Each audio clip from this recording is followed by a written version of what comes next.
Heyo everybody, Haku here, and it is finally time to start reading through Magical Girl Raising Project Restart, and I am super happy for this one. I'm just really excited to get into it, just because there are all these new characters. I like the designs a lot. I don't think there's a single design I don't like, and I just know that, man, seeing some of these characters die, because I figure a lot of them, if the first arc where 14 out of 16 characters died was any sort of way to judge how I think this is going to go, then there may be some trouble here. Is it raining? Sounds like it's raining. Okay, but either way, getting kind of distracted there.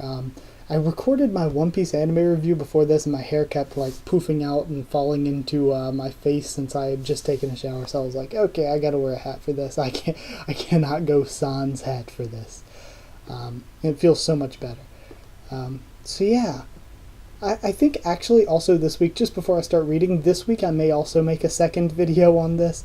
Not reading chapter 2 until next Tuesday, of course, like usual, sticking with that schedule. But I might make a second video Friday to Sunday, somewhere in that time period. Just maybe predicting what I think will happen with certain characters, because I know when I did the anime, I made a prediction video for... After the first episode or two, I did a prediction video for how I thought the rest of the show would go, since I got an idea of stuff. So maybe after this, if I've got an idea, I might make a second video doing predictions. Or maybe after next week's chapter, and I've read 2 chapters, maybe then I'll have enough info and feel like, okay, I can do a prediction video. But we'll see how things go. So, let's start. Oh man, I'm gonna be so disappointed when characters die. I mean, with the anime, we barely even got to know Nemarine, and it took me like 2 weeks to get over. That was the death that stuck with me the longest. It took me like 2 weeks to get over Nemarine. So yeah, let's see what we get here. On the cover, I noticed the Cake Lolly and the Katawa Shoujo were on the cover, so I'm presuming they're going to be important. Possibly the main protagonist, possibly one of them could be the main antagonist, I have no clue. Either way, let's read. What is the Magical Girl Raising Project? This is Chapter 1, Hello Daisy, of course. Again, yeah, the sun is shining, but I can hear it raining. Weird. Okay, intuitive for beginners, satisfying for advanced players. Magical Trace System allows you to feel like you're in real life while playing. High quality graphics, it's on the level of real life. Millions of customizable items, let your creativity shine. Best of all, it's free to play for life. Everyone is a magical girl. Welcome to the world of swords and sorcery. Are we going... Good Sword Art Online. Are we going trapped in a game anime on this? Let's see. Let's keep going. Magical Girl Raising Project has been reborn as a magical girl-only social game. Strengthen the bonds of friendship with other magical girls, defeat powerful enemies by teaming up together, strengthen kindness, wisdom, and courage. Magical girls possess these and more. To survive in this world, you will need to be able to use your powers and skills together. Proceed steadily, unlocking new areas that were sealed before. Make progress within the game. Defeat the demon lurking within. Complete the game. Okay, so by the time everyone's finished with this game, you'll have trained to become a veteran magical girl. This is an RPG that's also an educational training simulator. 2 things that makes me think already. First, maybe not as many of the characters will die as 14 out of 16 because they can team up and work together to try to unlock new areas and make it through the game instead of killing each other. That's always a possibility. And the other thing it makes me think is, sadly, we're probably not going to be learning about... One of my favorite things about the original first arc was learning about what they were doing outside of being magical girls. And if this is a trapped in a game type scenario, then we're probably not going to see much, if any, of that. Let me continue, though. Just, of course, with something new happening, it gives you more to think about. Either way. Team up with 5 people to defeat the Demon Lord. The purpose of the game to defeat the Demon Lord. The reward, 1 billion yen. However, this will only be awarded to the players who defeated the Demon Lord. Area clear reward, 1 million yen. However, this will only be awarded to the players who unlock new areas. Participation prize, 100,000 yen. Wow, even just playing the game gives you money. Okay, this is very interesting with the yen prizes.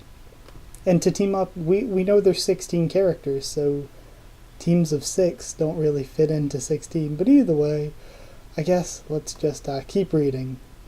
If something's confusing, keep reading and it'll explain itself. Prologue. Daisy, over here, that warehouse. Pallet, who only had his head pop out of a pocket, shouted out. The building he pointed at was shorter than the other buildings. It was old and it looked like a warehouse to Magical Daisy, who already knew what was going on inside the warehouse. She knew something fishy was happening.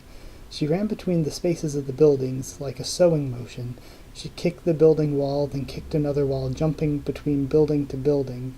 Today, there was a drug trafficking ring in a warehouse on the outskirts of the city. The Land of Magic had given her orders to raid the warehouse and to report back once she's captured all the rogues involved. Okay, so this isn't about a test to become magical girls. These are already people that are magical girls trying to become veterans. But I know there's gonna end up being deaths and sadness just because of the first arc. So yeah, we'll see what happens. Okay. While kicking the walls of the building, Magical Daisy's body twirled halfway in midair.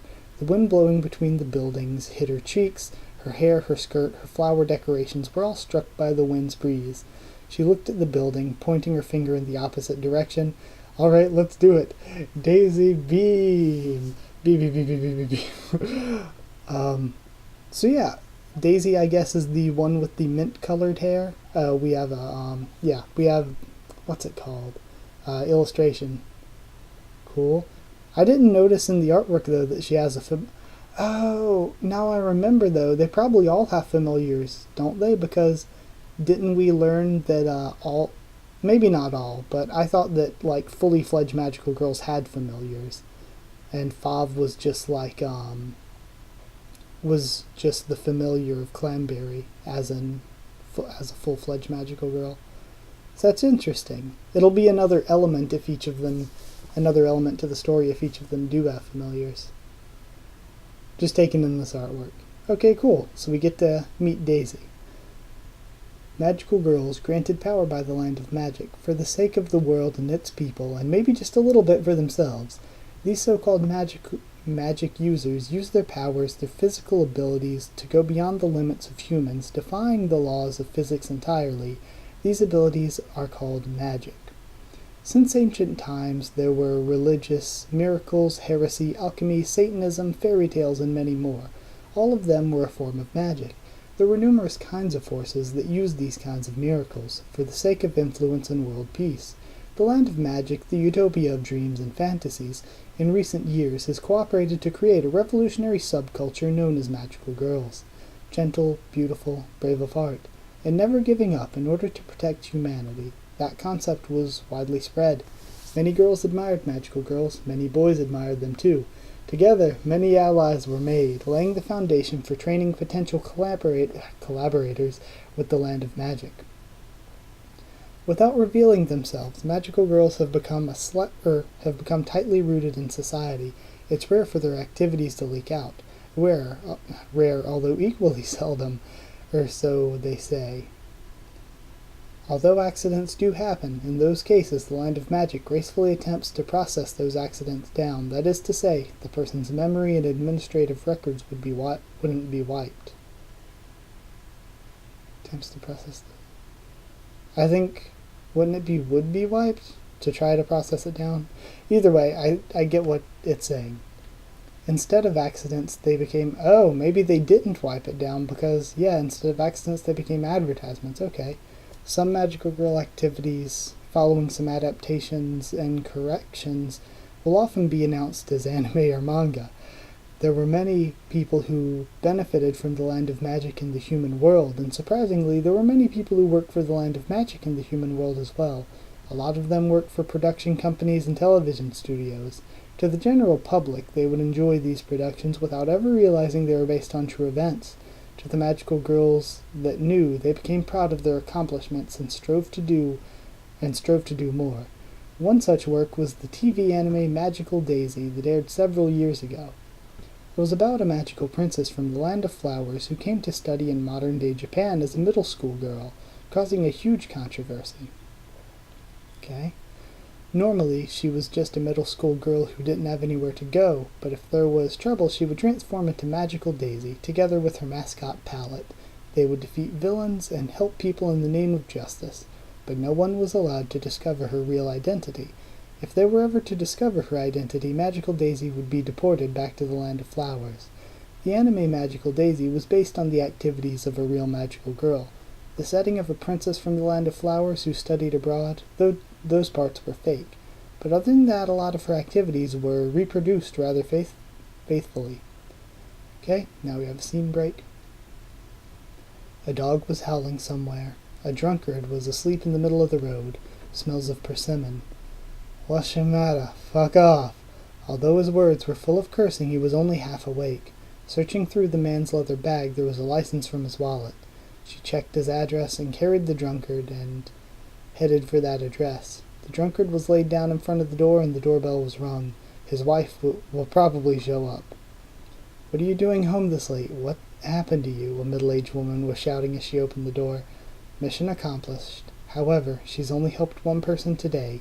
The day's not over and there could still be others. Next, the downtown area. She patrolled there, looking for trouble but finding nothing. After checking everything one by one, finally the girl arrived home. To head downtown, a frequent patrolling area, it would only take 15 minutes by train from the university. From the university, it's 4 stops and then a 5-minute walk to the one-story apartment, located in a quiet residential area, almost like a tenement house in the apartment. There was the room of one Kiko Yakumo. Okay, so Kiko Yakumo seemingly, since they keep talking about the university, seems to maybe be a university student and is possibly going to be one of our magical girls, maybe Daisy. Barely thicker than a veneer, it would probably crumble apart if someone were to hit it. The toilet is a public one, shared Japanese style, and the bath is also communal. Then there's the landlord, a person with an inferiority complex who just spouts out endless rumors. The only good points are the rent. It was cheap. I'm home. It was a forced habit, Kiku shouted out to an empty room. Since the walls aren't soundproof at all, the neighbors are going to hear her shouting. They'd probably think she's a lonely woman. She was a lonely woman. She took out 2 pieces of xylitol gum from a plastic case and placed it in her mouth. She threw the tote bag she used for school on the folded futon. Then she sat down beside them. I feel sick. Her body fell back, supported by her 2 arms. As a middle school student, it couldn't be helped that Magical Daisy's daily activities were always filled with so much fun and joy. By the time she became a high school student, she began to be assigned bigger and important cases as well. And then the mascot character, Palette, had to return to the land of magic. The tears that they had shed when they separated could fill a gallon's worth. However, it wasn't all bad. They were able to text each other with her magical phone. That was back at the time when Magical Daisy was still airing. She doesn't know exactly what kind of connections the Land of Magic has with this world. All she knew was that her activities as Magical Daisy were always reproduced. It wasn't that popular, but it wasn't too bad. It was good enough to get 2 more seasons in an OVA. As a magical girl, Kiku would always work hard in her patrols, and while doing that she'd grin as she looked at various bulletin boards and checking mail-order sites for sales of the anime. Then she became a college student.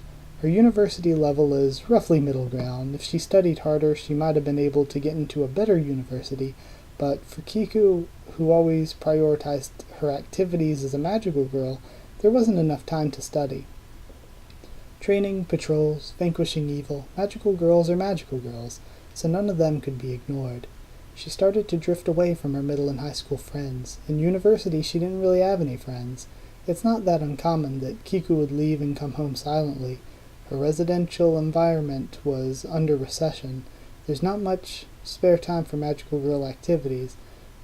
Her parents lived in a small-town factory, and just because of the recession, she's always in a small-town factory, and because of the recession, she's always working like her life depended on it. She just wanted to get some kind of pay. Her clothes were all bought from mass retailers, even though they weren't bought recently. She doesn't know how to put on makeup. She didn't even have any qualifications. She didn't have a license.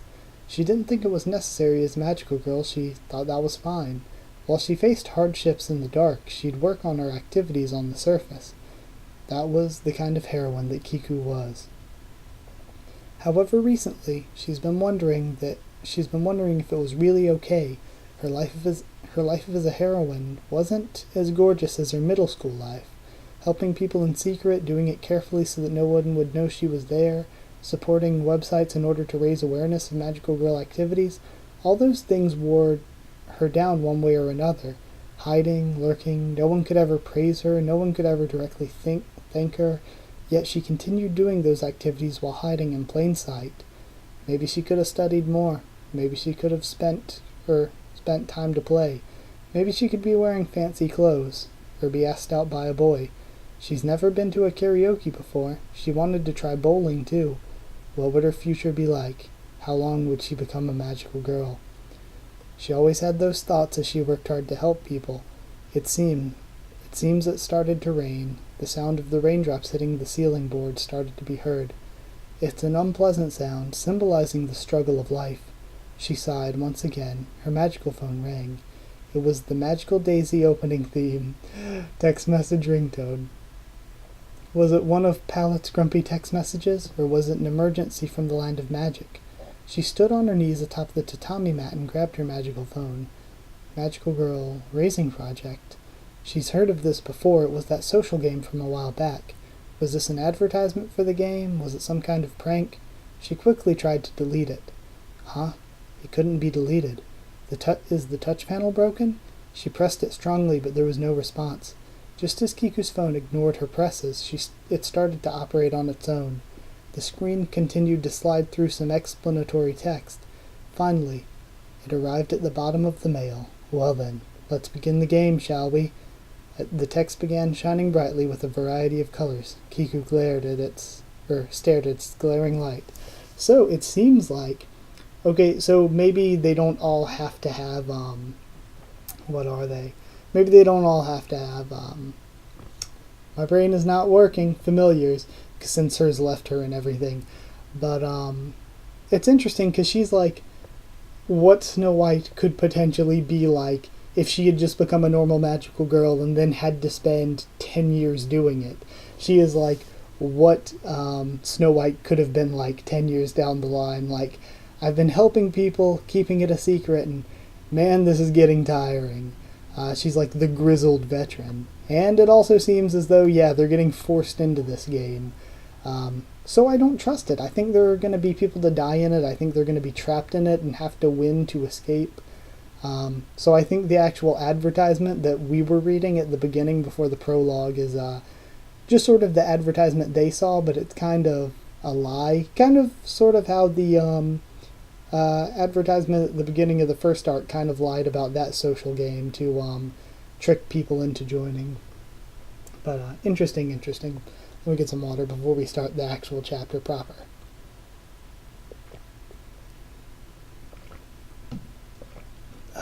Okay. Now the prologue's down, time to start the chapter proper. Pechka. No idea what that means. Unless this is a character that we're following now instead of Daisy. Either way, let's continue. Pechka. When working as a magical girl, there's a possibility that they would be seen by humans. Therefore, covert actions were encouraged. But if it's a child, then they usually wouldn't think of magical girls as something out of the ordinary. So even though it wasn't recommended, there was some implicit consent involved. This summer was a huge one. At a park in the late afternoon, the asphalt was likely to soften with heat. The cicadas were crying out, wives were whispering gossip all around. People were waiting for their mothers' jobs to be over. There was a young girl, about kindergarten age, avoiding the sunlight by crouching in the shades. On her right hand was a thin white string attached to a bright red balloon, with a pharmacy logo printed on it. That red balloon was illuminated through the sunlight. It drifted slowly in the air. Suddenly, a huge gust of wind started blowing. The girl instantly gripped the string in her right hand while also trying to protect her eyes from the gust. But then, the string slipped out of her hands. Ah! She looked towards the sky. The balloon slowly floated up towards the blue skies above. The girl's expression turned from surprise to a crying face. Out of nowhere, a magical girl quickly grabbed the balloon by jumping up high with a smile. She looked around to make sure that no adults were around. If it's a child she's helping, it always makes her smile. "Thank you so much," said the girl, thanking the magical girl with a smile. "Wow, you're so pretty," said the girl, enchanted by the magical girl's beauty. Although the magical girl Petchka was having a conversation with the girl, she was also making sure no mothers were around to see her. She wanted to quickly get back into hiding. A magical girl's costume stands out. Daytime activities can be frightening, so she had to be quick and agile. These were the basics of a magical girl's daytime activities. That's right. For Chika Tatahara, being transformed into a beautiful girl was a more serious matter to her than her magical skill or physical abilities. You could say it was 70% of the reason why she transformed into a magical girl. Chika hates her appearance. She thought she had way too many moles. She thought her nose was too high. She thought her breasts weren't properly aligned. She thought her fingertips were too thick. She thought her legs bended outwards like bow-leggedness, and that her knees didn't fit her. She was short, even though she drank a lot of milk, and she thought her eyes could be bigger. Although she was never called ugly, she was never considered cute or beautiful either. Everyone around her avoided mentioning much about Chika's appearance. It may seem close to paranoia, but it does feel that way. Ever since middle school, she's avoided standing out. She's tried to be as average as possible. Even though she wasn't good at much, she wasn't bad at much either. That was the kind of position she wanted to be in. She's never thought of this as a bad thing. She could easily be inconspicuous. She played games, took photo booths in forbidden arcades, in book clubs. She'd often read books that were shunned or bad. After school, she'd wear mascara. She could do something that was considered weird or bad and still have a little bit of fun. Okay. However, there was something she couldn't do. In the baseball team, there was a boy who was the team's ace, Ninamiya-kun. With the number 4 on his jersey, in the future he'll surely become a professional league player. The scouts were already looking towards his outstanding skills. His personality was a little sloppy. His hobbies were eating, sleeping, and baseball. His height and weight were far from average middle school student, often giving him a fearful impression at a glance. But he does like to talk, and smiles quite often. The girls who were fascinated by a smile and baseball skills weren't just limited to the school. Neighboring middle schools, high schools, and even college students came to cheer during practice. Chika's heard a lot about Ninamiya-kun's biggest fans. Chika was different from many of those girls because she was a pure baseball fan who enjoys how he plays, especially when his slides reach an almost demonic level. Those were the reasons in her heart. After practice is over, many of his fangirls offered him towels, candied sugar lemons, or water-filled cans. They understood each other. The order that they approached him was determined by appearance. They decided based on who they think is the prettiest amongst each other. If Chika pushed off everyone here and got close to Ninamiya-kun now, then she'd be the talk of the school the next day. Rumors would happen, and she'd be excluded from everything. Then her entire middle school life will be nothing but darkness. But Chika didn't want to be Chika. She wanted to be an idol or a model. Nobody ever talked to Chika about it, or maybe they didn't want to talk to Chika about it. She wanted to approach Ninamiya-kun. She wanted him to eat the lunch that she worked so hard to make. In order to do that, she needed to become someone who isn't herself. For Chika, who rarely saw herself as beautiful, she jumped at the chance of becoming a magical girl. She passed through her test as if her life depended on it. Chika became the magical girl known as Petchka. And now, she took a deep breath as she saw her figure in the mirror. It's not like the size she used to do before. Her nose bridge was gently stretched, her skin was fair and fine, her eyes were big and emitted a powerful look. While she didn't care about her eyebrows, they made beautiful curves. Her fingertips were supple, thin, and in good shape. Her breasts were aligned properly. This was more the ideal image that Chika was always thinking about. Even her legs, which she thought were distorted, have stretched in the correct shape. Okay, so I'm liking this backstory more than Daisy's already, but I'm thinking Petchka, if I'm to make the guess here, I'm thinking Petchka is actually the Katawa Shoujo girl, and that she cared so much about her appearance, and then something happened and she lost her eye and got put in a wheelchair, and man, it's gonna be even her even her way to get away, not thinking she looked beautiful, was ruined. That sort of sad story. But either way, Katawa Shoujo click. Continuing on, though.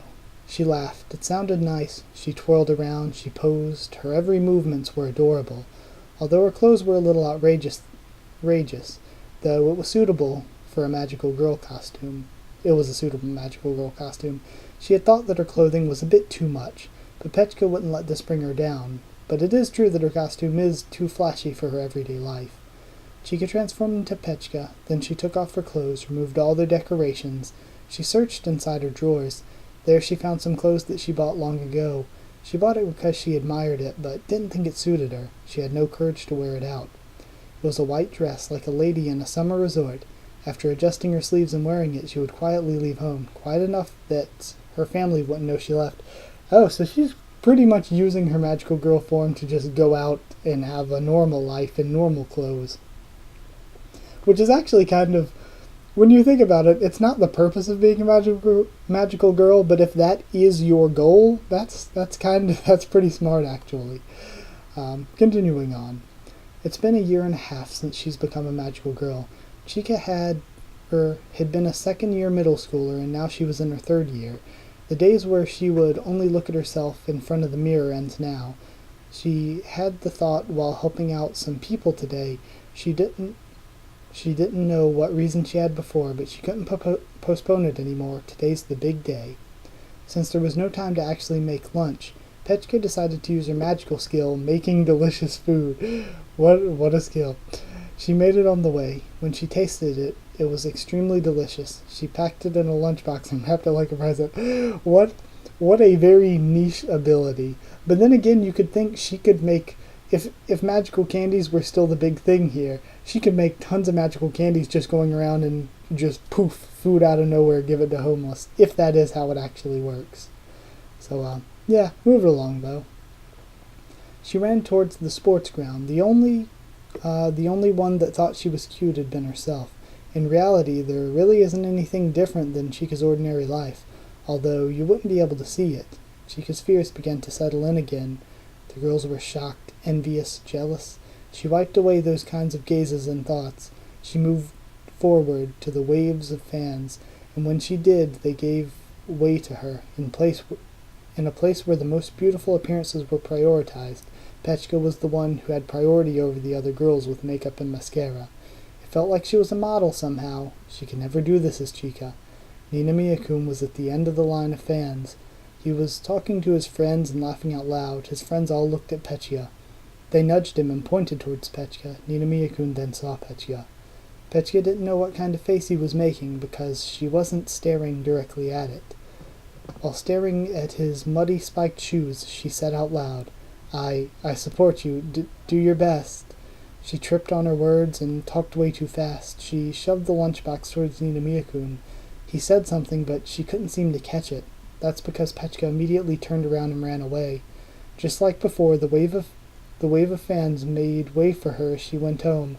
When she arrived, she went straight to her room, avoiding her family entirely. She immediately went to bed and crashed in it. She was agitated, fidgeting around her bed, mumbling meaningless sounds and words.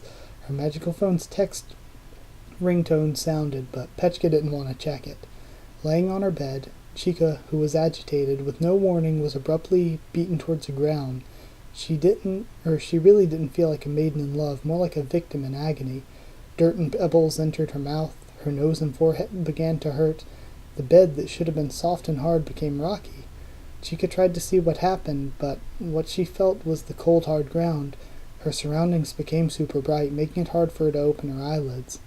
After her eyes got used to the bright light, she was finally able to see her strange surroundings. Okay. The sun was strong and shining brightly. There were weeds growing apart from each other. The waste continued as far as her eyes can see. There were tall buildings surrounding the area. Only 3 of them were visible in her field of view. All of them looked collapsed. Wait, how could she see this far? Her eyesight was a lot better than her human self. That means Chika had transformed into Petchka without her knowing about it. Her hands, her feet, her body, all of them were decorated with her outfit. She really has transformed into Petchka. She jumped up as gently as she could. When she did, she launched herself 3 meters into the air. This definitely confirms that she's Petchka, but Petchka couldn't transform back. Nothing worked, regardless of what she tried. Hold on. Just making sure I didn't miss anything. Okay. Where am I? Why am I here? And of course, I obviously think she was transported into the game world. Where was she? This didn't look like her hometown. She heard that Hokkaido had some large fields of waste, but the collapsed buildings weren't something you'd see there. Perhaps she was somewhere where a civil war broke out. Maybe this place was invaded by a foreign country? That could explain the buildings. Certainly the desolate landscape and the smell of the place convinced her that much. There were no people inside either. And as to how or why she came here, she didn't know herself. She should have been happy in bed. Was she too happy? Was this some kind of balancer? Maybe she was being punished for using her magical girl powers for something other than helping people? That's right. She remembered when she was on her bed, her magical phone's text ringtone rang. Maybe this situation was related. She took out her magical phone. In addition to regular smartphone uses, magical girl phones are also extremely portable, able to be taken out from any place. It had a heart shape and excellent design perfect for a magical girl. Although the heart shape was a little unpopular, it still had good functionalities. On the screen of her magical phone, with a simple futuristic-looking font, were 2 words: Tutorial Mode. Petchka tilted her head. She's never seen this screen before. She tried to find the text app, but why was her phone being unresponsive? Without operating, the screen began to slide. In the Magical Girl Raising Project's Tutorial Mode, you will experience an actual battle. To proceed, please defeat the enemies and earn your magical candies. Magical Girl Raising Project. An actual battle? Enemies? Magical candies? Petchka noticed the ground trembling beneath her feet. It wasn't an earthquake, because it wasn't the entire ground that was shaking, only parts of the ground seemed to be trembling, and trembling, and trembling. And a hole appeared in the ground, and from that hole a wide arm stretched out. Then the bodies all came from the holes in the ground. They were all teeth and bones, and moved slowly. They had no eyes, only eye sockets. She saw it, but she couldn't believe it. Skeletons. There were skeletons surrounding her, moving skeletons, just like a Grim Reaper. 5 skeletons have appeared. Her phone continued to display those kinds of messages. Petchka held back her urge to scream, and held back her feet as she tried to escape. Petchka gritted her teeth. She reflectively swatted them away with a spatula, her designated weapon. Petchka still didn't get what was going on, but she swatted out the arms of the skeletons with her spatula and kicked away the other skeletons too. Once she was free, she tried to run, but the skeletons surrounded her from all sides, reaching out to grab her. The skeleton that she kicked before grabbed onto Petchka's legs while lying on its back. The cold, hard feeling of its bony hands caused all motion from Petchka to stop. With the strength of a magical girl, Petchka could easily destroy their brittle bodies, but unfortunately her spirit was weak. She was on the verge of panicking. Even though she's a magical girl, Petchka only had cooking magic. She only had one body for fighting. How would she deal with enemies? She had to kick, hit, be hit, and kick back. She could barely handle the peaceful life of a middle school girl. How was she supposed to handle something like this? 4 skeletons moved toward her in slow motion. However, before they reached her, they were sliced in half from head to toe, and they collapsed into little pieces. Eh? Looking down at her feet, she saw that the skeleton that was grabbing her was cleanly sliced into 3 horizontal pieces. The cut was vivid and gouged deeply into the ground. It was a powerful strike, and Petchka quickly shook off the hand of the skeleton from her foot. Okay, so this is probably Samurai Girl coming in, I would guess? That certainly wasn't Petchka. What happened? What's going on? I didn't get new abilities, did I? That wasn't me, was it? That certainly wasn't Petchka. She looked around, and her magical girl vision saw a figure behind the cloud of dust. The body size was a little smaller than an adult male. It was a female. She had a katana lowered on her right hand. Was she trying to help out? Petchka could only see abandoned buildings and weeds around her, and there was no one else around. And they were separated by about 2 kilometers. So maybe she was trying to help. If she did try to help, then she must have had good intentions. So she has the ability to slice over 2 kilometers away? Okay then. Surely she must. Suddenly, Petchka ran through the area with blinding speed. She almost couldn't comprehend it. In the blink of an eye, she ran 2 kilometers, bowing her head down. Thank you. Thank you very much. She raised her head and saw her savior. There really was a girl. She wore clothes that looked like a samurai. It was decorated and arranged very well. She had a ponytailed hairstyle ending with a peculiar blooming flower at its tip. But she wasn't wearing a samurai costume, no, this looked more like a magical girl costume. Besides, no one but a magical girl could attack an enemy 2 kilometers away with their sword. Another magical girl. What's going on? No response. My name's Petchka. I'm also a magical girl. No response. She was just staring at Petchka. Maybe Petchka talked too fast. Where is this place? Do you know? If you do, could you tell me?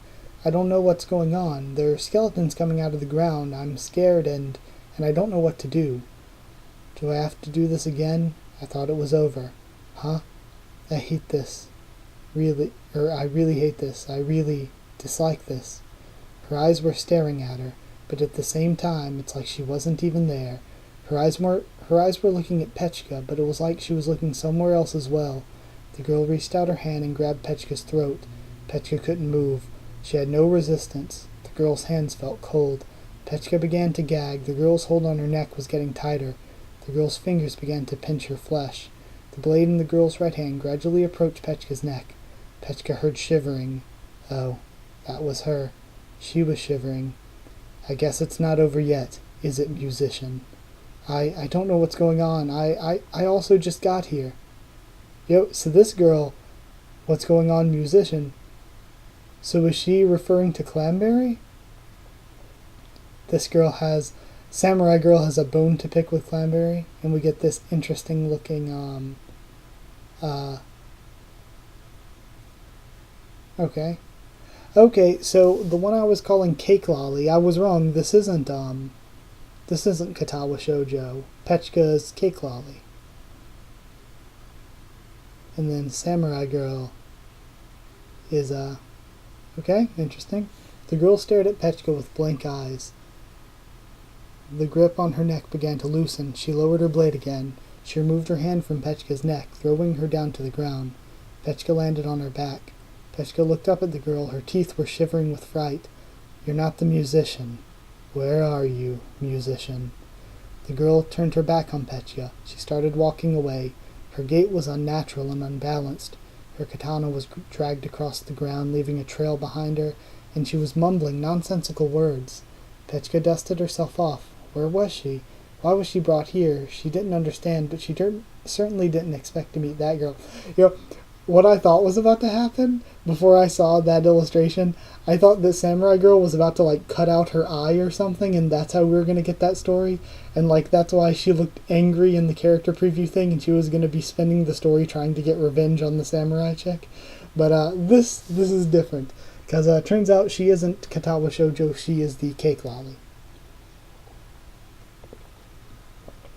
And, well, I mean, she was talking about her breasts, and lollies typically don't have those, but then again, she did say she was in middle school, so, well, maybe that isn't the most apt description, maybe it works. Maybe it works. Next up, we're back to Magical Daisy. The skeletons were surprisingly very brittle. Perhaps the human skeleton isn't really all that strong, after all.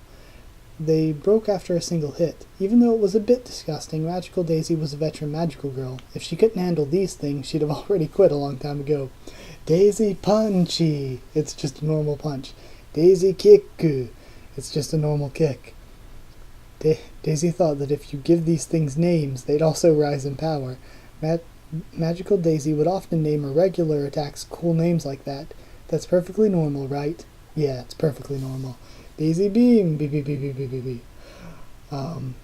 It was not a normal beam. The Daisy Beam was Magical Daisy's ultimate attack. That wasn't an exaggeration. This was an actual death ray. I love that sentence. The skill is an actual death ray. In addition to excellent physical abilities, each magical girl possesses a unique magical skill. Of course, that's why they're called magical girls. Magical Daisy's magical skill was her Daisy Beam. By pointing her fingers, she can shoot out a beam that's 10 centimeters in diameter. It instantly kills everything it touches. Oh my god. A very, very hardcore ability here. She didn't really know how. According to Pallet's explanation, it breaks things down on a molecular level. The things hit by the beam disintegrate and become like sand. In fact, this is the most OP magical girl ever. In fact, what remains would have been blown by the wind. There were also variations in the beam. If she extended her palms instead of using her fingers, she'd create a light ray about 50 centimeters in diameter instead. The range suddenly increases dramatically. However, Daisy didn't use the skill to kill people. She mostly used it for waste disposal or removing dangerous chemicals from landfills. She had suggested a proposal to the Land of Magic that she use it to clear nuclear and industrial waste as well, but they also replied, "Don't overdo it. We don't want to put humans out of a job either." She wanted to be able to use her skill well, but she felt like she'd been stabbed in the back. Of course, she wouldn't use it for living things, but the Land of Magic and her mascot prohibited that. But for these non-human monsters who have clearly already died before 5 skeletons have appeared. Just like the game's narration says, now she can let out that frustration and use her skill freely on these monsters. But at the same time she was also confused. Where is this place? As usual she talked to herself, but this time she was actually confused. She was told that the game was beginning and suddenly transformed into a magical girl. In this wasteland there was only her, then out of nowhere skeletons attacked, surrounding her from all sides. Although she's never personally been to these places, she didn't think she was in Mexico or Africa. If she wasn't a magical girl, she might even get sunburn. Okay. Continuing on, page 21. The sun was far too strong. Not only that, there were also desolate buildings around her. Daisy checked her magical phone. She couldn't use the usual functions, like her profile. Instead, all she saw were some words on the screen. Tutorial completed. You've earned 5 magical candies. Magical candies? Oh yeah, it did say something about that before the skeletons started to show up. Still, she felt like she heard that term before, but where? Please proceed to the nearest town. Town? All she could see were the sprawling wastes. Maybe if she got a higher vantage point she could see better. Daisy headed towards the nearest tall building. When she found it, she dashed into a sprint.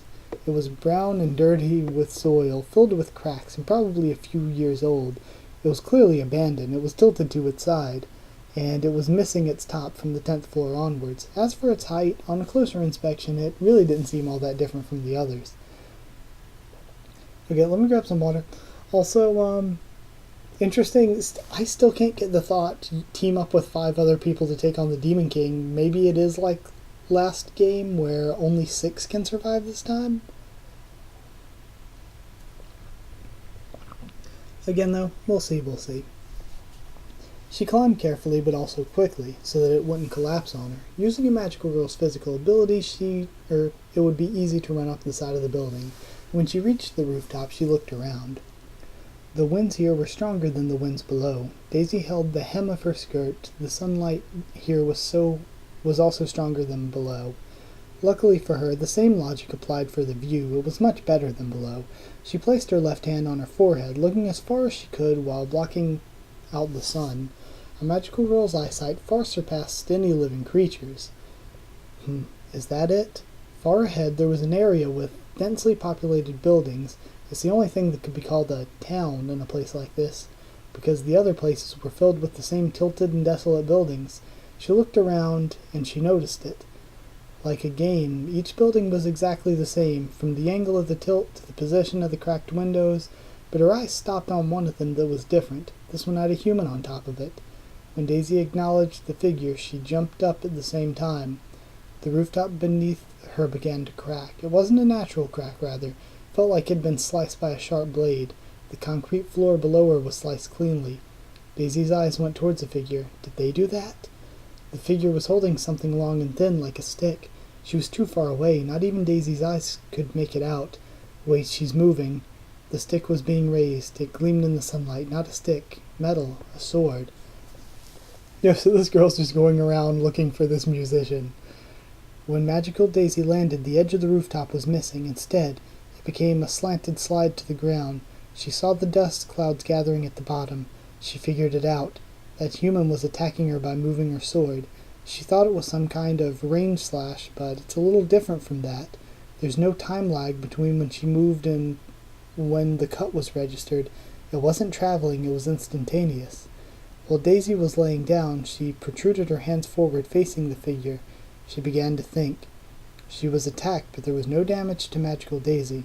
Were they threatening her or restraining themselves? Daisy got back on her feet, but whether she could attack her or just keep dodging was difficult to say. Of course, she didn't want to hit her opponent, even though she wanted to, because she thought her opponent had a life and a will, unlike those skeletons before. If she had an opening of attack, she was human. If this figure was human, then Daisy shouldn't use her Daisy Beam. After a while, she noticed that the figure's building wall was broken and cracked as well. Daisy pointed her fingers down the base of the building. She shot her beam at the building's base. It slowly began to collapse in on itself. One more shot, another shot. The building collapsed on itself with a cloud of smoke. The figure jumped off from the collapsed building. Magical Daisy began running as well. They advanced towards each other at the same time. As the figure ran towards her, they began slicing the air. They swung downwards, then they swung sideways. One slice, two slices. By reading their hand movements, Daisy can avoid the instant slashes. Although it was a very powerful technique, it's actually the same as fighting a swordsman in close combat. Daisy can shift her body by allowing the telegraph swings of the figure's sword, or by following the telegraph swings of the figure's sword. All she had to do was assume the sword was right next to her. Then they're nothing more than avoiding swings. Daisy beam, Daisy beam, Daisy beam, beep, beep, beep, beep. Daisy shot her beams over and over, but she wasn't aiming for her opponent. Instead, she was aiming for the ground. She wanted to create dust clouds. She wanted to block her opponent's line of sight. Daisy rushed into the large cloud of smoke. She sensed her opponent's presence. It's not like they were trying to hide it. Down on the ground, a slash targeting Daisy's legs. She sidestepped the sword strokes. Her opponent was crouched low, so Daisy attempted to do a low kick. Her target was her opponent's forehead, but she ended up hitting something else. Although she hit the forehead of her opponent, the strike also bounced off something hard. Her legs felt numb. From the ground, a thrust aimed at Magical Daisy's throat. Daisy avoided it, at the cost of her shoulders getting stabbed. Though they were distant, the slices seemed to be controlled by the sword. Yo, so Daisy's getting messed up already. Daisy squatted down, slid towards her opponent. They entangled together, causing her opponent to lose hold of the sword. Their legs were wrapped together and they were grasping each other's arms, holding their unseen opponent. Okay, so her shoulders were cut and she was cut somewhere else, wasn't she?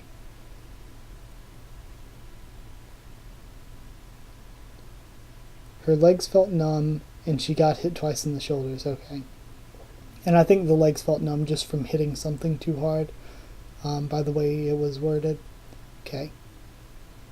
Daisy could feel that this was the skin of a magical girl. This was the skill of a veteran fighter. She knew she was fighting someone like her. Even while fighting, she felt like she could win. Daisy managed to get the upper hand, throwing her opponent off her by the sleeves just before her opponent landed on the ground. She swept her off her feet, and Daisy fell as well. "Ha ha!" her opponent laughed, and Daisy gritted her teeth while smiling. Okay? Her opponent laughed. Okay, this is not the thing to laugh about, okay? What? Okay? Elbow strike, fist trading... I don't know why she laughed. Elbow strike, fist trading punches, knees hitting bodies. Then, as arms reached out towards Daisy's throat, Daisy kicked hard. She distanced herself. Her body heated up gradually. She became excited. Come on, what's your next move, huh? Gradually, the smoke disappeared. The wind stroked the ground. It blew away any clouds on them. Only Magical Daisy was standing there. Huh? Did her opponent escape? Well, that's a good thing, right? Right? She was feeling rather lonely out here. She felt the wound on her shoulder. Despite being hurt, she couldn't deny that she felt satisfaction during that fight. Although they couldn't see each other, Magical Daisy enjoyed fighting someone of equal skill. She was certain that her opponent enjoyed it too. You are not the musician, Daisy heard a voice from somewhere. She looked around, but she couldn't find the source. She didn't understand what it meant either. Her opponent was definitely a magical girl, she was sure of it. Although Daisy's body heated up from the fighting, her head began to cool down, and she remembered her original plan. She was looking for a town. In the distance she saw the figure. No, she saw multiple figures. They were surrounding one figure. The figures surrounding the smaller figure were all white and bony. Skeletons, just like Magical Daisy. Skeletons. Just like Magical Daisy, there was someone fighting skeletons in the distance. Daisy held out her fingers. She could make quick work of these skeletons, but wait, at this distance, if she misfired, it could be dangerous. Ah, damn it, Daisy shouted as she started running towards the figures. Okay, now we're going back to Petchka. Again, very interesting seeing that fight, and somebody has been hurt already with Daisy getting cut in the shoulder. And at first I was thinking, okay, that one girl isn't going for kill shots, but it seemed like Samurai Girl was going for some kill shots there. When she, aimed at certain places. It seems like if Daisy didn't dodge and wasn't as good at fighting, she wouldn't have been able to handle it. But damn, Daisy is the most OP magical girl we have seen so far. She could demolish anybody if she wanted to. Even then, without even using her magical skill for offense, she really held her own against the girl who has the OP sword power. So if she actually did use her Daisy beam to attack people, it would all be over. She's just very, very freaking strong. But now we're back to Petchka.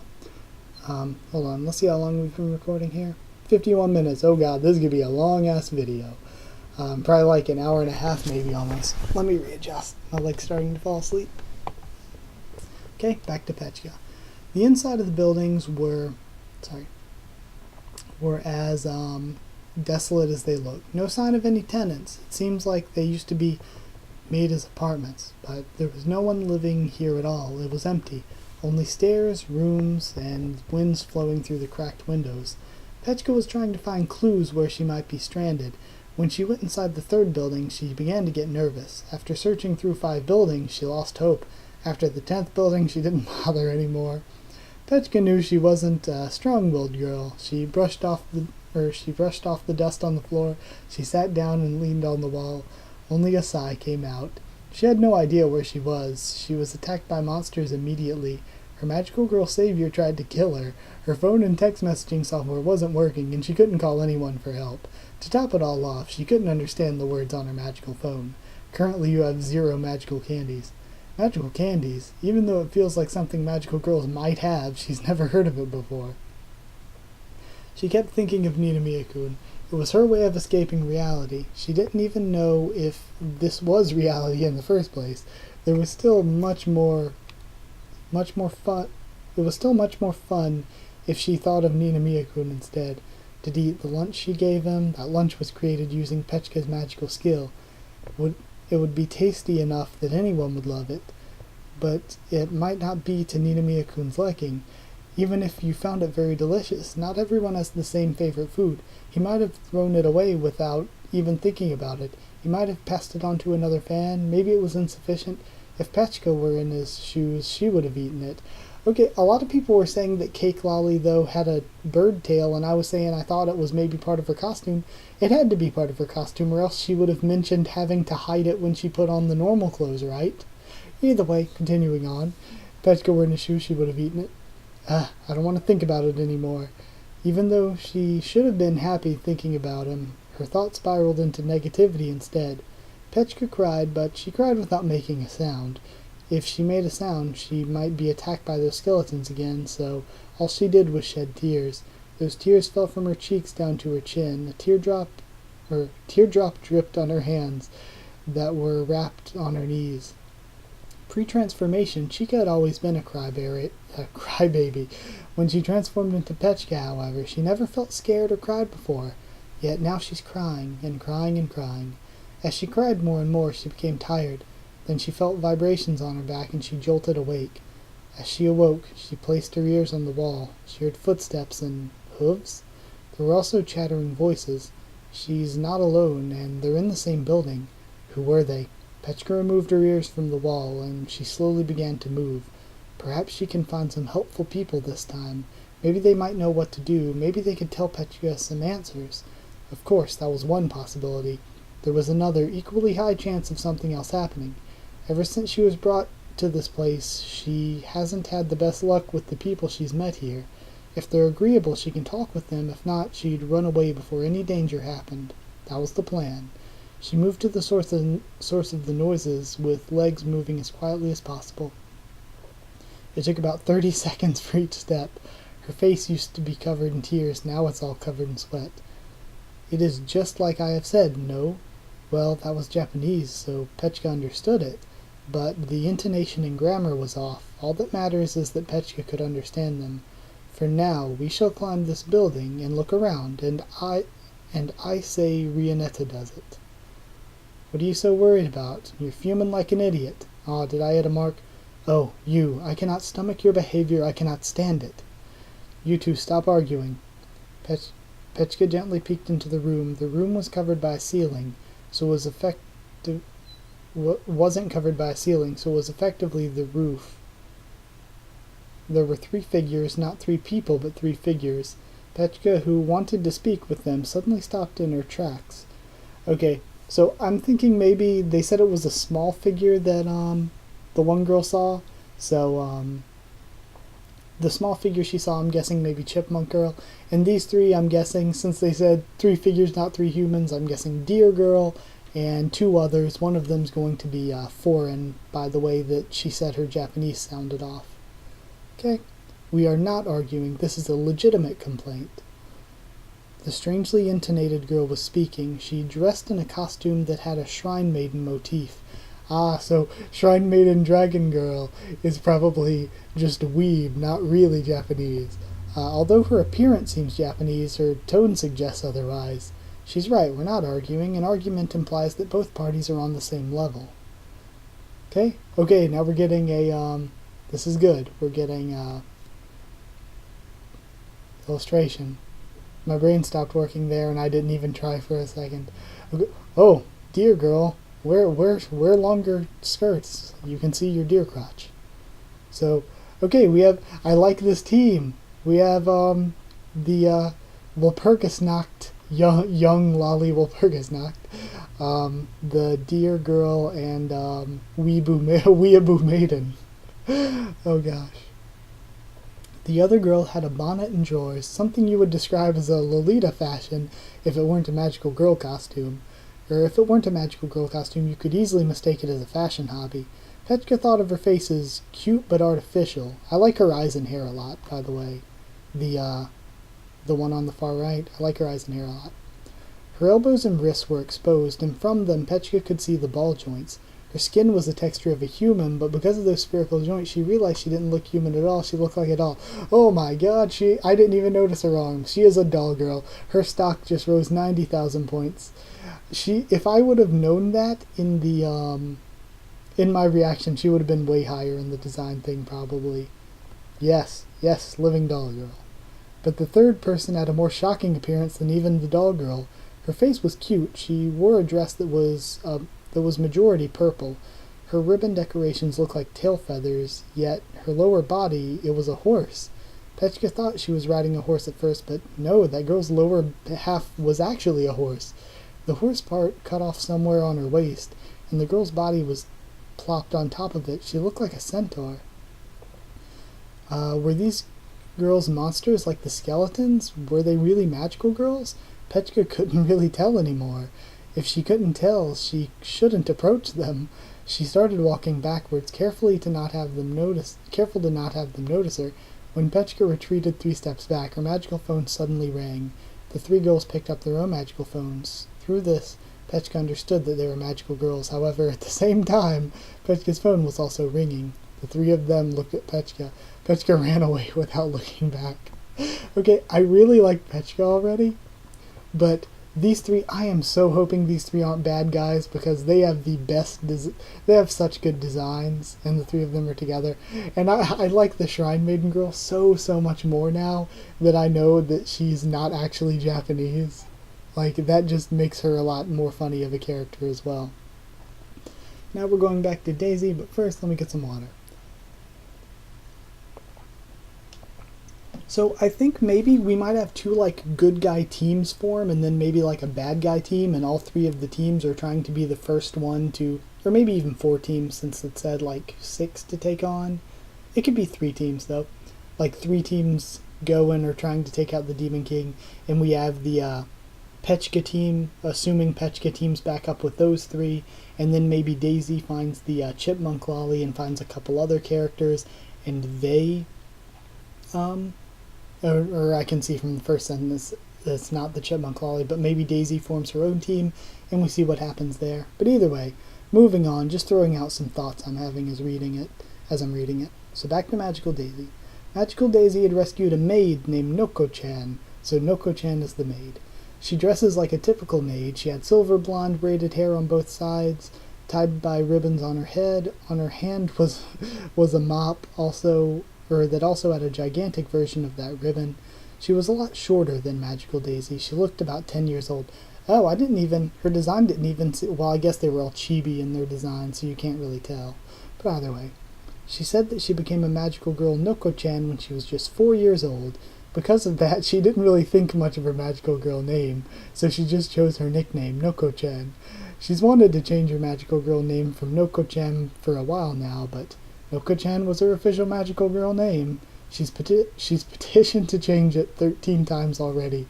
All of them were refused by the Land of Magic. Aw, poor Nokko-chan. It's fun to say, though. They told her, once you've chosen your magical girl name, we can't change it unless there's some special circumstances, even if that name was chosen by a 4-year-old. As she was shyly explaining the circumstances of her name, Daisy thought the way she looked and held her hands was kind of cute. Okay, so it's interesting. I wonder how old she is now, how long she's been a magical girl, if she started at 4. Either way, do you know anything about why we're here? No, I don't. I was looking at my passbook when I was suddenly brought here. Okay, don't know what a passbook. Nope, that doesn't really give me any clues to more about her character. I was trying to think if that would sort of explain what age she was, but no, it doesn't. Daisy wondered why she was looking at her passbook in the middle of the night. Seems odd. Daisy confirmed the date with Nokko-chan. It was the same day they were taken at the same time. What's up? You're Magical Daisy, aren't you? Well, yeah, but that's so cool. I saw you on TV. Is it true that your anime is based on your real-life adventures? It's a little exaggerated.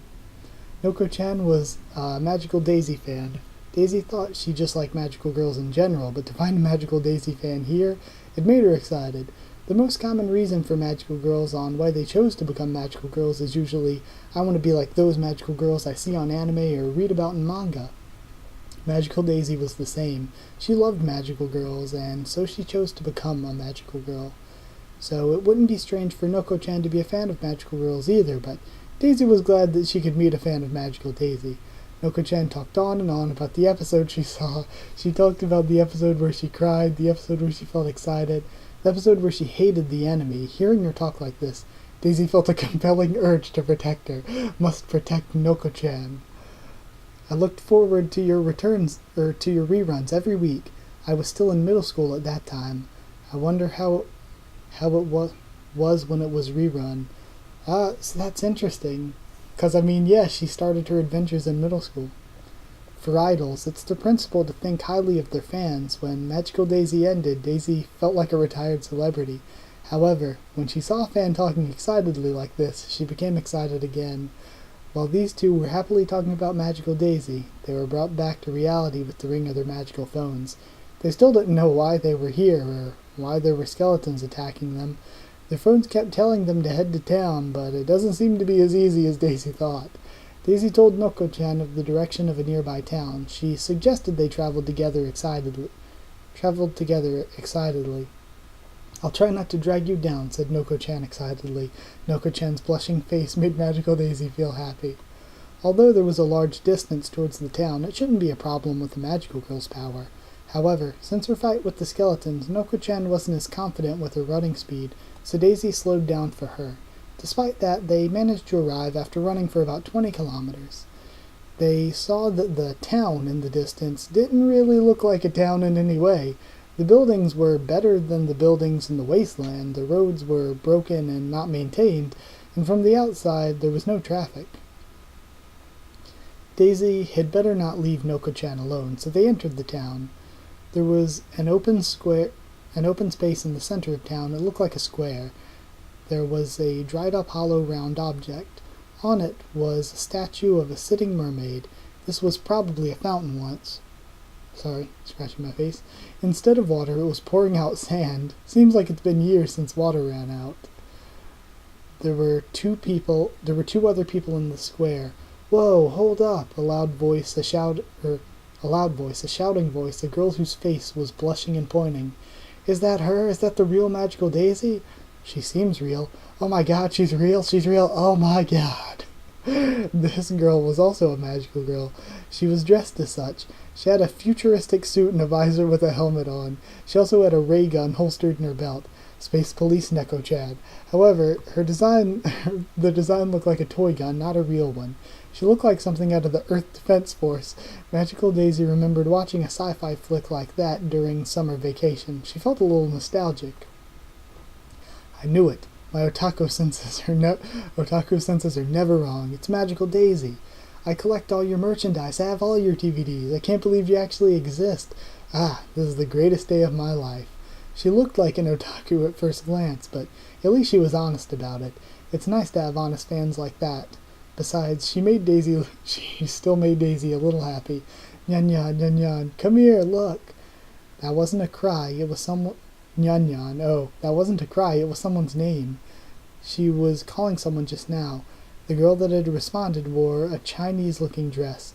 She had her hair tied into two dumpling-looking decorations. She looked like a typical China girl. How did she talk like? Do you know her? Yume Oshima? Rue? Daisy noticed that behind Nyan Nyan there was a reptile-like tail. It was like those giant monsters. It was a thick lizard tail. That was certainly a very abrupt change from her costume's motif. So Nyan Nyan isn't the cat. Nyan Nyan is the lizard Chinese girl. And Yumanashima Rue. Interesting. I guess that's the name of the Space Police cat girl. Do I know her, Nyan Nyan? Are you being serious right now? I should be asking you that question. This is Magical Daisy. Come on. Oh, is she famous? My apologies, Rue. What kind of question is that? Everyone knows Magical Daisy. Okay, I do like Yumanashima Rue already. The sci-fi girl's name was Yumanashima Genopsycho. Okay, that's going to be difficult to say all the time. Yumanashima Genopsycho. The China girl's name was @Nyan Nyan. The @ was part of her name. Whoever took that tag on Twitter better have the artwork for that character, @Nyan Nyan. The @ was part of her name. They were both very strange-sounding names, but Daisy didn't say anything for fear of being rude. Whoa, that's some weird names. And Nokko-chan said it anyway. Well said, Rue. Okay, fear of being rude. Well said, Rue. It's the impact factor, you see? The two girls laughed. Magical Daisy and Nokko-chan laughed along. Nokko-chan decided to take advantage of... Oh, so Rue is just something that she calls people. Okay, well said, Rue. Or that she says at the end of her sentences. Well said, Rue. It's an important factor, you see. The two girls laughed. Magical Daisy and Nokko-chan laughed along. Nokko-chan decided to take advantage of this talk of names to tell her about the origins of her own name. The laughter intensified. While talking about names, the four girls all sat at the edge of the fountain. Genopsycho, that name. Genopsycho and @Nyan Nyan haven't met before. Daisy and Nokko-chan also just recently met each other. When comparing their situations, it was all similar to each other. They heard the ringtone of their magical phones, then suddenly found themselves here and attacked by skeletons. Okay, so that's cool. So we have 2 teams of 4 going on. Maybe we'll end up seeing 2 other teams of 4. Yeah, we saw some other magical girls too, Rue. I think they were the same as all of us, Rue. So there was someone who came to this town before them? And where are they now? Oh, they said they were going off to do some errands, Rue. They didn't tell us what kind of errands, though. Man, that's pretty rude of them. Can you believe that? Rude magical girls? It's better to stand united, Rue. They probably did have a purpose in the town, Rue. Or, did have a purpose in the town. According to @Nyan Nyan, there were about 4 magical girls in total. A doll magical girl, a shrine maid magical girl, a centaur magical girl, and a magical girl tied up behind the horseback. Okay.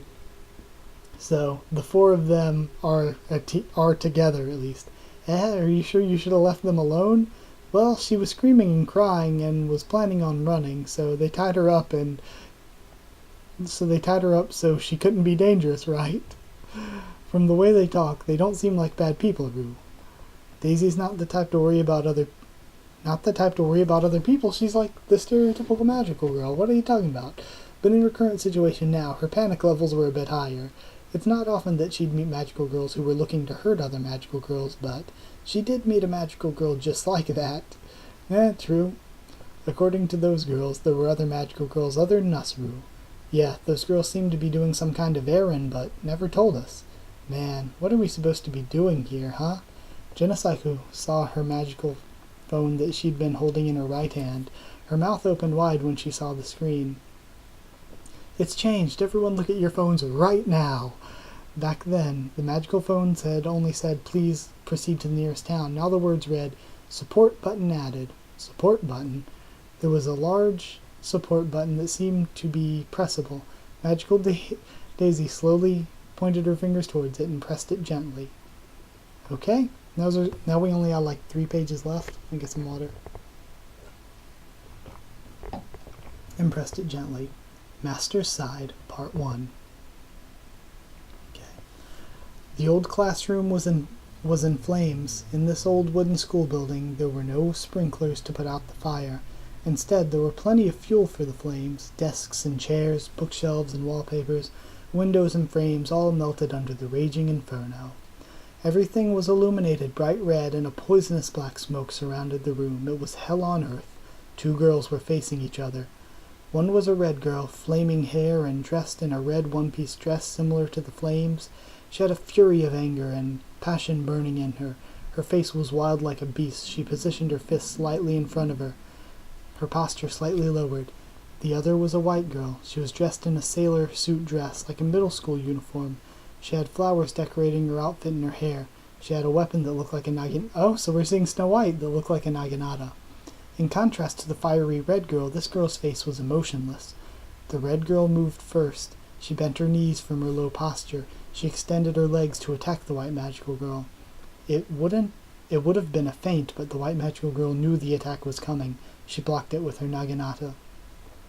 A second attack, a third attack, all of them were blocked by the handle of her naginata. When the fourth came, the white magical girl swiftly slashed the red magical girl's leg with the naginata. The red magical girl's foot was cut. Blood was drawn and flown across the room. She screamed in pain. The red magical girl breathed fire out of her mouth.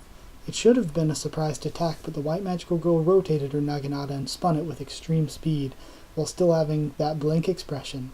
The flames dispersed in the winds created by the naginata. A naginata seems like a heavy weapon, but in the hands of a magical girl it was as light as a feather. The white magical girl moved it with such fine precision, as if it were an extension of her body. The red magical girl screamed again and dived into the raging inferno, disappearing into the flames. After a moment, the flames behind the white magical girl took on a human form, then finally settled into the form of the red magical girl. The white magical girl should have been blindsided. However, just like before, she knew the attack was coming. The white magical girl lowered her head. Then, once again, the red magical girl's kick missed. The red magical girl burst her body into flames and melted into the inferno ahead. The expression of the white magical girl hadn't changed. She swirled her naginata and stabbed it on the floor. Then, she pulled out something from a small bag. The red flames were smothered with gray smoke. The item she pulled out was a fire extinguisher. She pulled the pin. She sprayed the ceiling, the entire floor, and under the desks, all of them sprayed and extinguished. Something fell from the ceiling with a yelp. When the white magical girl looked, she saw her. Red hair, red clothes, but everything was covered with foam. It was the red magical girl. The red magical girl had a mixture of fear, tears, foam, and agony on her face. The white magical girl approached her slowly. She raised the fire extinguisher, then she swung it downward. She repeatedly smashed it on the red magical girl 5 times. Finally, the red magical girl stopped moving. The white magical girl threw away the extinguisher. She looked down towards the red magical girl. Her expression was still unchanged. The video ends here. Man, Snow White went completely off on her. Did she kill her? Is she becoming almost a bad guy now? What's going on? The pointer moved. I was expecting her to, capture and imprison them, kind of. But I guess if she's working rogue, she would have to kill them, and it would fit with the series' dark themes. We'll see though. The pointer moved, the video player and browser were closed. Each time a click noise sounded. Finally the PC was shut down. Because the PC was the only light in the room, it fell into darkness. A dark room, a moldy smell, and finally a voice. And so the villain was arrested. Oh, so it was arrested. Arrested. Ah, Snow White was so cool, wasn't she? The voice of a satisfied girl. Her age seemed to be as high as the mid-teens. Although Flame Flamey was a magical girl with high combat skills, but against Snow White it was child's play. It's as if Snow White knew every move that the girl was going to make before she did it, hee hee. It sounded like high-pitched sobbing, but the girl's voice was full of joy. She really is as cool as I thought. No villainous magical girl can escape from the magical girl hunter, Snow White. Only the strong should become magical girls. What kind of selfish reason did Flamey concoct to justify killing? Magical girls should be heroes of justice. Ha. The sound of crashing noises could be heard in the background. Of course, magical girls need strength, that's fairly obvious. But they're also kind, beautiful, filled with compassion, friendship, dedication, and all those other things. Well, yes, that's certainly true, but I still think it's a strength in itself, Pone. The voice that responded to the girl was high-pitched like a child, shrill, but the tone of the voice was calm. I know. My mentor taught me that much. Just being strong isn't enough to qualify you for a magical girl. We don't need more magical girls who are only looking to get stronger. Magical girls who kill each other are also out of the question. That includes magical girls chosen by killing games. It seems the girl's voice was getting heated. That's why. I'm going to help Snow White, said the girl in a cold, hard voice. Okay? So, this girl might go after Ripple, trying to take out a girl chosen by a killing game, since she said it that way. And she's either going to actually help Snow White or be sort of against her. Very interesting. And that Pone at the end was a great way to hint that there may be another type of Fav here. But the original Fav, I don't think we're ever seeing him again, unless there was a backup stored somewhere. I think Fav is dead for good. But either way, want to get this done before my computer does or anything, so just some quick thoughts on it. I love the characters. I found it interesting that we're focusing on Cake Lolly. Wasn't expecting that one as much. But yeah, I like the group of the three. The doll girl, oh my god, that would have been one of my favorite designs if I knew that at the time. Those three, the doll girl, the Weeaboo Miko, and the deer centaur girl, who they said horse's body here, but I think that's just because we haven't really found out much about her yet. We haven't really seen her much. So those three I am very, very much looking forward to seeing more of, and I hope they're good guys because I really love the designs. And it seems that I really like Magical Daisy as well, and she teamed with Nokko-chan, the cat Genopsycho, the cat girl, and what was the last one? Oh, at Nyan Nyan, who I think is cool as well. Interesting that we're seeing maybe teams of 4 start forming here. Still haven't found out what the errand that those 3 were running is, but we'll see. We'll see how things go. And sadly, I'm sure that there will be character deaths coming. But either way, hope you enjoyed the video. Like if you did like the video, comment down there. Tell me what you thought of this week's read through this chapter and everything. Next week I'll have the I don't think I'm going to do a prediction this week because I don't know what I would even predict at this point. I don't really have enough going for me to predict anything. So maybe after next week's chapter I will. Subscribe for more Magical Girl Raising Project and more. Hopefully we get a season 2 because this seems like a really good premise for an anime. So to get an anime season 2 would be nice. Maybe even do an OVA based on Snow White Raising Project, then a second season based on this. Follow on Twitter if you want. I'll try to keep you updated there and stuff for the channel. That's it. Thank you once again for watching, and I'll see you all next time.